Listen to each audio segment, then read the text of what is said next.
Hello everyone, मैं अनीता ठाकुर और आज हम लोग पढ़ने वाले हैं पॉलिटिकल साइंस का 4th चैप्टर, जिसमें हम लोग कुछ अल्टरनेटिव सेंटर्स के बारे में बात करेंगे कि कोल्ड वार के टाइम के बाद से कौन कौन से ऐसे ऑप्शनल सेंटर्स जो थे वो पावर को एक्सरसाइज कर रहे थे, कौन कौन से ऐसे अनदर पावर्स थी जो पूरे वर्ल्ड में अपनी पावर को एक्सरसाइज कर रही थी। चलिए स्टार्ट करते हैं। जैसे कि आप लोग को पता है, जो हमारा बाईपोलर सिस्टम था उसका कब एंड हुआ, वो 1990s में एंड हुआ। उसके बाद हम लोगों ने देखा कुछ और इकोनॉमिक सेटअप करने के लिए सर्टन पावरफुल अंपायर्स जो थे या फिर सर्टन पावरफुल जो हम लोग बोल सकते हैं ग्रुप्स फॉर्म करेंगे। One is European unions and the another one is Asian.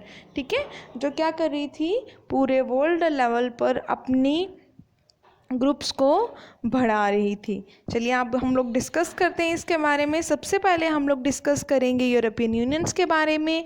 और यूरोपियन यूनियंस की बात करें तो सबसे पहले आप लोगों को पता होगा यूरोप के बारे में। तो यूरोप जो कि किस में इन्वॉल्व था, कोल्ड वॉर में इन्वॉल्व था। मतलब जिसको यूरोपियन यूनियन जो है वो कहीं ना कहीं यूएसएसआर से बिलोंग करता है। ठीक है, तो आप लोग को अच्छी तरह से पता है सेकेंड वर्ल्ड वॉर कब स्टार्ट हुआ, 1939 में, और एंड हुआ 1945 में। उसके बाद कौन सा वार स्टार्ट हो गया, कोल्ड वार स्टार्ट हुआ, जिसमें यूएस और यूएसएसआर जो थे वो एक दूसरे के राइवल्स थे, एक दूसरे के विरुद्ध थे। जिसमें हम लोगों ने देखा कि ये दोनों जो थे उन्होंने बहुत सारे अलाइंसेस फॉर्म करे, जिसमें हम लोगों ने नाटो देखा कि नाटो जो था वो वेस्टर्न अलाइंस के द्वारा फॉर्म करा गया था, मतलब यूएस के द्वारा फॉर्म करा गया था। और वारसा पैक्ट जो था उसके बारे में हम लोग को पता चला कि वारसा पैक्ट जो था वो यूएसएसआर के द्वारा फॉर्म किया गया था, उनके अलाइज के द्वारा फॉर्म करा गया था। तो ये कभी भी कन्फ्रंट नहीं किया इन्होंने, मतलब कन्फ्रंटेशन नहीं हुई, लेकिन इनकी इकोनॉमी जो थी वो पूरी तरह से ध्वस्त होगी, पूरी तरह से ख़त्म होगी। ठीक है, और उसके बाद हम लोगों ने देखा यूरोपियंस ने सोचा कि अब हमारी इकोनॉमी तो बिल्कुल लॉस हो चुकी है, तो अब हम लोग को क्या करना होगा, हम लोगों को कुछ कंट्रीज़ का ग्रुप बना के खुद की इकोनॉमीज़ को स्टेबल करने के लिए कुछ ऑर्गेनाइजेशंस फॉर्म करनी होगी, कुछ यूनियंस फॉर्म करनी होगी। तो उसके बाद यूरोपियंस जो थे 1945 में कोल्ड वॉर में बिजी होने के बाद उन्होंने देखा फाइनेंशियली हम लोग बहुत ज़्यादा पीछे रह चुके हैं, तो उन्होंने एक प्लान स्टार्ट किया जिसका नाम था मार्शल प्लान, और 1947 में उसको स्टार्ट करा गया ताकि इकोनॉमीज़ को रिवाइव करा जा सके, अपनी इकोनॉमीज़ को स्टेबल करा जा सके। यूएस ने उसी बेसिस पे कलेक्टिव सिक्योरिटी एक अलायंस फॉर्म किया था जिसका नाम था नाटो, मतलब नॉर्थ अटलांटिक ट्रीटी ऑर्गेनाइजेशन, जिसमें बहुत सारे नेशंस जो थे वो कोलैबोरेशन में क्या कर रहे थे, यूएसएसआर के अगेंस्ट मिलिट्री एक्शन जो थे वो टेकन कर सकते थे। उसके बाद क्या किया गया, मार्शल प्लान के अंडर ही एक और ऑर्गेनाइजेशन फॉर्म करेगी जिसका नाम था Organisation for European Economic Cooperation, जो कि कब इस्टेब्लिश हुई, वो इस्टेब्लिश हुई थी 1948 में।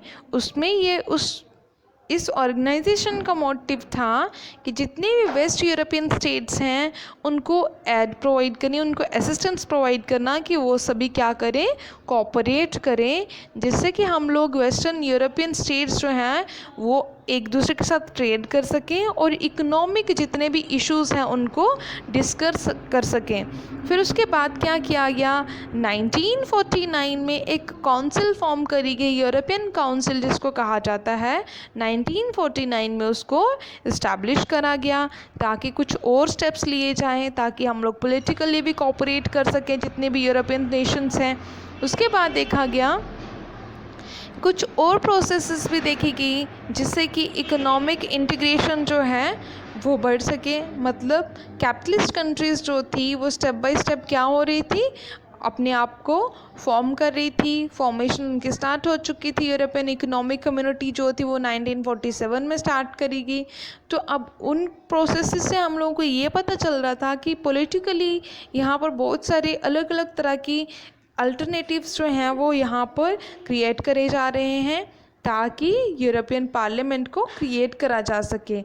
उसके बाद देखा गया जैसे ही कोलैप्स होता है सोवियत ब्लॉक का 1991 में, तो यूरोपियन जो थे वो बहुत तेज़ी से उन्होंने क्या करना शुरू कर दिया, कुछ ऐसी ऑर्गेनाइजेशंस इस्टेब्लिश करी जिससे कि वो जल्दी से रिवाइव कर सके, अपनी इकोनॉमी को स्टेबल कर सके। उन्होंने यूरोपियन यूनियन को फॉर्म करा, इस्टेब्लिश किया 1992 में। और इसको फाउंड क्यों किया गया था, इसको इस्टेब्लिश करने का क्या मोटिव था, ताकि वो सिक्योरिटी पॉलिसी या फिर कोऑपरेट करें एक दूसरे के साथ। जितनी भी नेशंस यूरोपियन कॉन्टिनेंट में आती हैं उन सभी को जस्टिस प्रोवाइड हो सके, जितने भी उनके डोमेस्टिक अफेयर्स हैं, इंटरनल अफेयर्स हैं, उनमें वो कोऑपरेट कर सकें। और उनकी जितने भी नेशंस हैं सभी में सिंगल करेंसी जो है वो वर्क करे। अब ये जो यूरोपियन यूनियन थी वो हर टाइम के साथ साथ इवॉल्व होना शुरू होगी। इकोनॉमिक यूनियंस जो थी वो फॉर्म होना शुरू होगी, एक ही पॉलिटिकल सिस्टम में आ गई। अब ये जो यूरोपियन यूनियंस थी उसने किस तरह का काम करना शुरू किया था, एक नेशन स्टेट से उसने वर्कआउट करना स्टार्ट किया था, लेकिन अब उसने बहुत सारे नेशंस को अपने साथ में जोड़ लिया था। उस टाइम पर यूरोपियन यूनियंस का जो कॉन्स्टिट्यूशन था वो टोटली फेल हो चुका था। उनका खुद का एक कॉन्स्टिट्यूशन था, उनका खुद का एक फ्लैग था, एंथम था, फाउंडिंग डेट भी थी और एक करेंसी भी थी। लेकिन अब उनके पास एक और चीज़ आ चुकी थी कि वो कॉमनली कहीं पर भी अपनी सिक्योरिटी पॉलिसीज़ और फॉरेन थिंग्स के साथ अब उनकी मेन डीलिंग जो थी वो यही थी। और अदर नेशंस के साथ भी वो बातचीत करते थे, ट्रेड करते थे, अपनी करेंसीज को शेयर करते थे। जिससे क्या हुआ, यूरोपियन यूनियन जो थी उन्होंने अपने एरियाज़ को एक्सपैंड करने की कोशिश करी, जिससे कि अब बहुत सारे नेशंस के साथ वो कोऑपरेट करेंगे, उनके साथ मेल मिलाप रखेंगे, उनके साथ जुड़ते रहेंगे, मिलते रहेंगे, तो ऑब्वियसली वो उनकी ड्रॉबैक्स और मतलब जो उनकी खामियां होंगी वो समझ लेगा और उसके बाद उनको अपने एरिया में इंक्लूड कर लेगा। वो न्यू मेंबर्स को अपने साथ जोड़ता, और किसके साथ जोड़ रहा था, वो सोवियत ब्लॉक में से जो नेशंस, जैसा कि आप लोग को पता है यूएसएसआर में 15 कंट्रीज़ थी।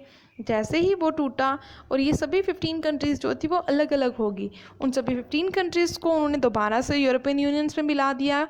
और बाद में देखा गया ये जो एक प्रोसेस थी सोवियत ब्लॉक में न्यू मेंबर्स को एडिशन करने की, ये कोई इतनी इजी भी नहीं थी। बहुत सारी कंट्री के लोग जो थे वो क्या नहीं चाहते थे, वो चाहते थे कि हम लोग यूरोपियन यूनियंस के साथ ही जाएं, क्योंकि हमारी कंट्री, हम लोग नहीं चाहें क्योंकि हमारी कंट्री की खुद की गवर्नमेंट है।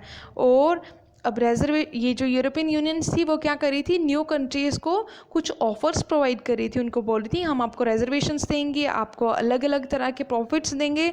तो कुछ नेशंस जो थे वो उनके साथ जुड़ रहे थे। अब ये जो यूरोपियन यूनियंस थे उनको इकोनॉमिक, पॉलिटिकल, डिप्लोमेटिक और मिलिट्री जो इन्फ्लुएंस थे वो बढ़ता जा रहा था, क्योंकि हर एक तरह से मतलब नेशंस जो थे वो इनसे प्रभावित हो रहे थे। अब ये जो यूरोपियन यूनियन थी वो वर्ल्ड के बिगेस्ट इकोनॉमी हो गई, और उस टाइम की उसकी जीडीपी कितनी थी, जीडीपी ग्रोथ रेट जो थी वो $12 ट्रिलियन जो था उसका कब देखा गया, 2005 से भी बढ़ चुका था, जो कि यूनाइटेड स्टेट्स से भी ज़्यादा था। उसकी करेंसी, यूरोपियन यूनियंस की जो करेंसी थी वो कौन सी थी, यूरो जो थी, उसके लिए बहुत बड़ा थ्रेट था कि कहीं ना कहीं ये जो यूएस है उसकी करेंसी जो कि डॉलर थी वो डोमिनेट ना करना शुरू कर दे, जिससे कि यूरो को खतरा हो सकता है। और वर्ल्ड ट्रेड में 3 गुना ज़्यादा यूनाइटेड स्टेट्स जो थी उसका शेयर जो था वो अलो किया जाता था, जिसकी वजह से ट्रेड पर बहुत ज़्यादा डिस्प्यूट्स जो थे वो होना शुरू हो गए। किस किस के बीच में, यूएस और चाइना के बीच में चलना शुरू हो गए, डिस्प्यूट्स, कन्फ्लिक्ट होना शुरू हो गए। ये जो इकोनॉमिक पार्ट थी उसने दूसरों को इन्फ्लुएंस करना शुरू कर दिया। जो उसके क्लोजेस्ट नेबर्स थे जैसे एशिया हो गया, अफ्रीका हो गया, उनमें भी ये क्लैशेस जो थे वो देखने को मिले। और ये जो यूरोपियन यूनियन थे उसके फंक्शंस जो हैं उसको हम लोग कल डिस्कस करेंगे। आई होप आप लोगों को समझ में आया होगा। Thanks for listening and may God bless you all.